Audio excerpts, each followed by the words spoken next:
trans rights activists are taking away women's freedom of speech. Now, we are losing our ability to even defend ourselves. I look at Megan Murphy and, I still want to see her live, honestly. Because I hear she does, a lot of talks and stuff. But she was banned because she dared to say that biological sex is relevant and that it's real. There's nothing wrong with acknowledging a biological male when a person is male, and vice versa when someone is a female, acknowledging that they are a female and they experience sex-based depression. I do not believe that trans men are privileged for being female. No, that literally doesn't make any sense. You cannot be a female and not be oppressed based on your sex. That's just not how it works. Whether you internalize that misogyny and push it out onto other people, or you decide to heal your own wounds, that's on you. But I'm not gonna pretty much play delusion games. I'm just not into that.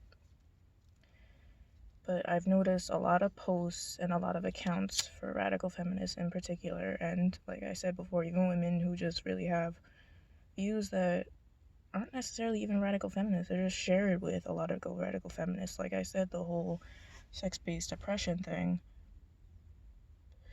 If you ask any normal person, they'll usually tell you that a woman is an adult human female. They're not gonna see a person with a beard in a dress and obviously they're a male, and then they're gonna think that they're mistake them for a female, because that's not what femininity is. That's not what femaleness is about. That's what femininity is about. Excuse me. So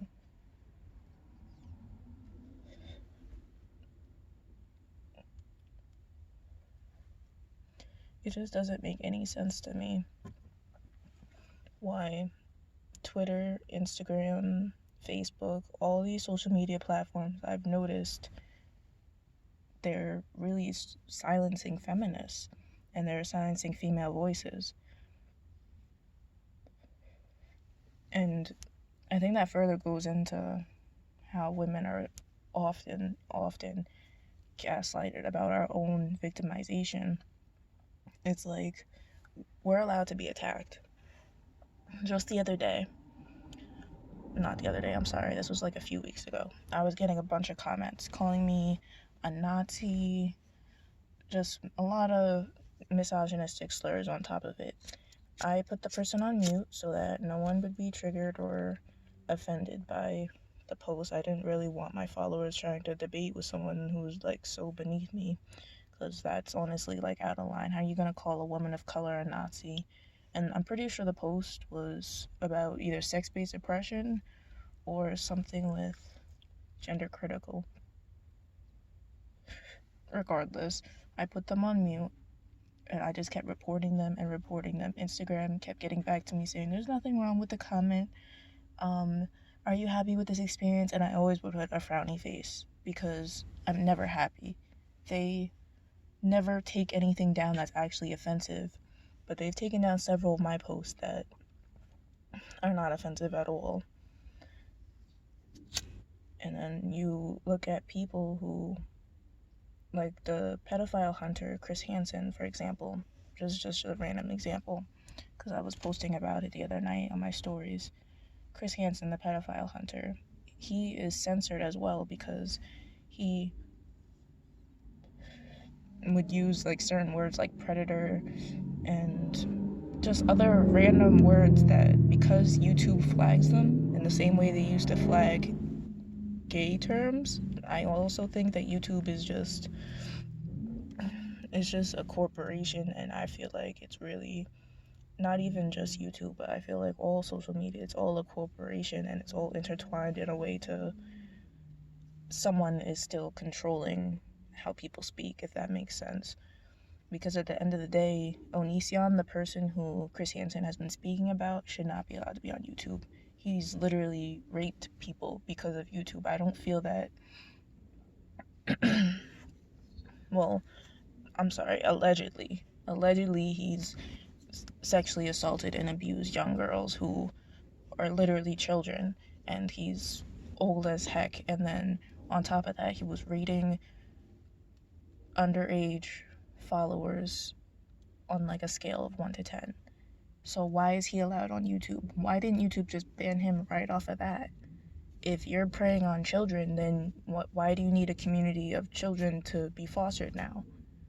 So I don't understand how that's okay. But then, like I said before, people who actually want to bring light the injustices and get survivors to speak out, like Chris Hansen, he gets flagged and censored and all this other stuff, and that's just really not fair.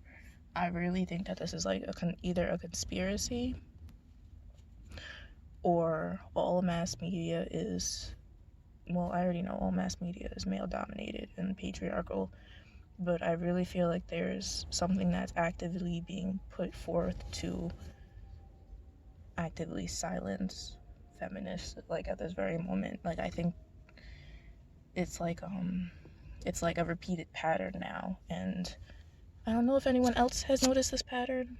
It might just be me, but like I said, I've just noticed it a lot of stuff and a lot of content and a lot of radical feminist work is just being taken down.